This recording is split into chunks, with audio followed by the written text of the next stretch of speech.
Ya, misalnya kembali bersama Dialog Jurnalis yang masih membahas mengenai cara komunikasi pejabat publik. Ya. Bang Emrus, langsung ke Bang Emrus. Bang Emrus tadi mengatakan harus komunikasi itu santun dan ramah begitu ya. Tapi kan ada beberapa pejabat publik begitu yang mungkin itu secara karakter mereka memang seperti itu. Nah, Bang Emrus sendiri melihat bagaimana? Apakah mereka melakukan itu secara tidak sadar atau justru sengaja? Jadi mereka tahu sadar bahwa ini akan ditonton banyak orang, tapi mereka tetap melakukannya. Ini sebenarnya seperti apa sih? Baik, dari aspek komunikasi kita melihat setiap perilaku manusia sangat tergantung pada peta kognisi yang ada di kepala mereka.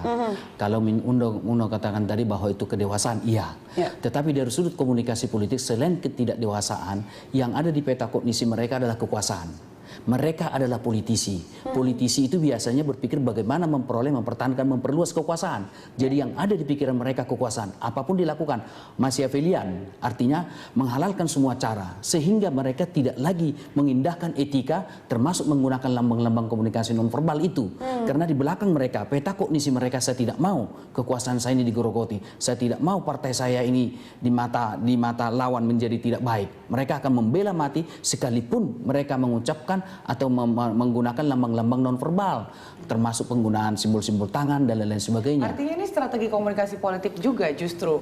Saya pikir bukan sesuatu yang natural. Justru bukan strategi komunikasi politik, justru ini menghancurkan karir mereka di mata masyarakat. Karena mereka dianggap tidak dewasa, mereka orientasi kekuasaan.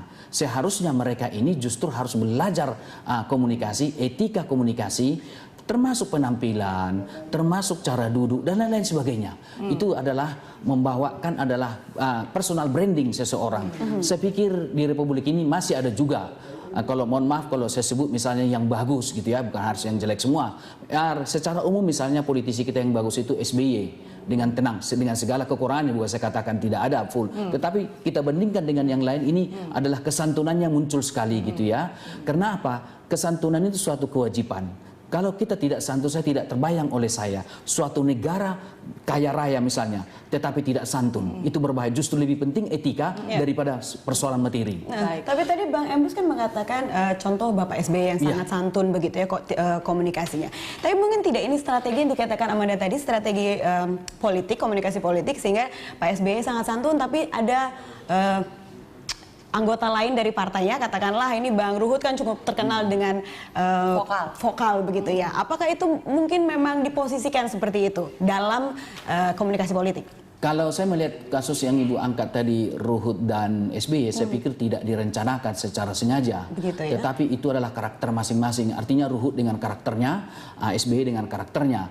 Saya tidak yakin mereka berbagi peran. Kamu melakukan ini, saya melakukan ini. Saya kira mereka strategi politik tidak sampai sedetail itu. Tetapi karakter-karakter seseorang itu sangat dibangun daripada history of life dari seseorang sejak kecil. Oleh karena itu, bahwa setiap manusia sejak kecil sampai dia besar akan menentukan perilaku komunikasinya. Misalnya kita ambil contoh, ya tidak selamanya harus negatif dalam konteks karakter komunikasi misalnya gitu ya.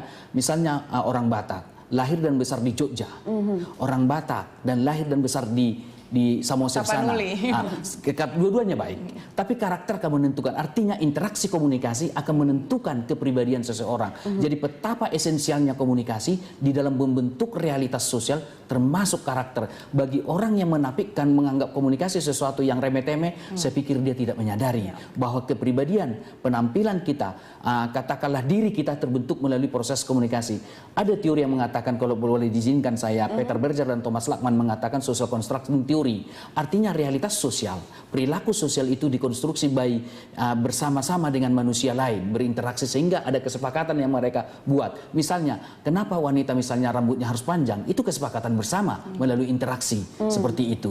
Dan kita yakin bahwa rambut panjang adalah indah bagi wanita misalnya seperti itu. Itu proses adalah interaksi komunikasi di mana simbol-simbol diinteraksikan dan membentuk makna dan membentuk perilaku dan membentuk kebiasaan dan budaya. Tentunya kita tidak ingin karena kita sering lihat di TV wakil rakyat kita saling berantem, kemudian itu menjadi membudaya dan kita menjadi secara sosial jadi permisif.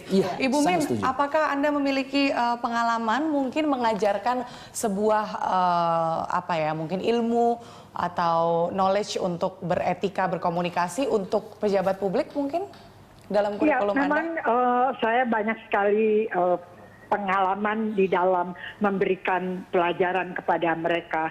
Tetapi satu hal pasti, kematangan seseorang itu sangat berpengaruh kepada penerimaan apa yang seharusnya yang baik, apa yang seharusnya yang tidak baik, apakah arti moral yang bisa diterima secara baik, dan apakah mereka tidak mau menerima apa yang kita sarankan. Jadi itu tergantung kepada karakter dari seseorang, kepribadian dari seseorang. Banyak orang yang merasa saya anggota yang pejabat publik dan saya mempunyai power. Jadi semua harus mendengar saya. Tapi itu adalah suatu kesalahan yang fatal karena komunikasi itu kan dua arah. Jadi nggak bisa dia memaksakan kehendak. Jadi sifat-sifat yang baik, karakter yang baik, justru itu yang akan menjual citra seseorang dan citra bangsa Indonesia di mata internasional. Seperti apa penerimaan para murid Anda yang juga pejabat publik dalam hal ini ya, pada saat diajarkan sejumlah materi dalam hal etika, Ibu Min? Apakah kemudian langsung diterapkan? Memang mereka mengatakan, tetapi saya sudah begini dari sananya. Saya bilang semua bisa berubah kalau kita punya keinginan. Mindset kita yang harus kita rubah, bahwa kita bisa menjadi lebih baik, lebih sopan, dan lebih bisa diterima oleh masyarakat. Karena apa? First impression itu yang selalu membuat orang melihat kita, kagum kepada kita, respect kepada kita. Kita tidak saling menghormati, apa jadinya Indonesia ini? Bang Emrus, Anda setuju first impression adalah paling penting? Saya kira iya, karena penampilan kesan pertama itu akan menentukan kesan selanjutnya. Kalau penampilan pertama kita itu sudah tidak menunjukkan sesuatu attitude yang baik, apapun yang kita jelaskan kecenderung masyarakat melakukan atau publik itu mereject, menolak gitu ya.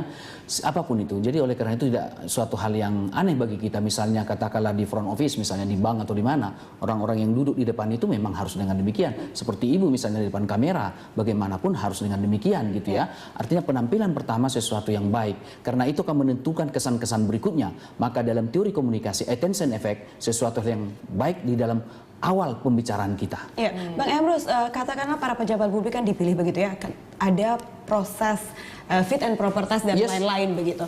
Dalam proses itu, apakah dipertimbangkan bagaimana cara mereka berkomunikasi atau mungkin EQ mereka?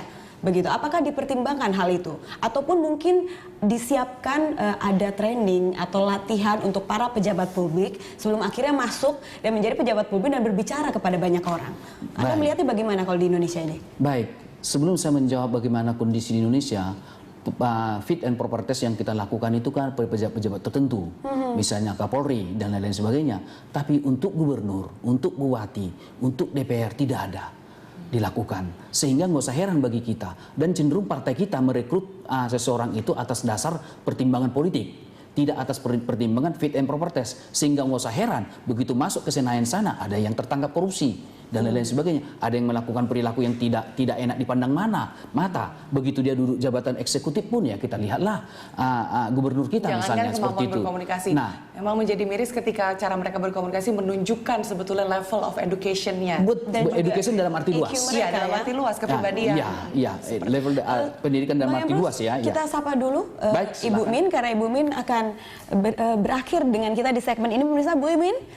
Terima kasih dan semoga sukses acara ini dilihat oleh semua orang, bahwa apapun yang kita komunikasikan itu terlihat oleh seluruh mata pemirsa dan dunia. Ya, Bu Min, terakhir sebelum berpisah dengan kami, Bu Min, adakah masukan dari Anda terhadap para pejabat publik di Indonesia?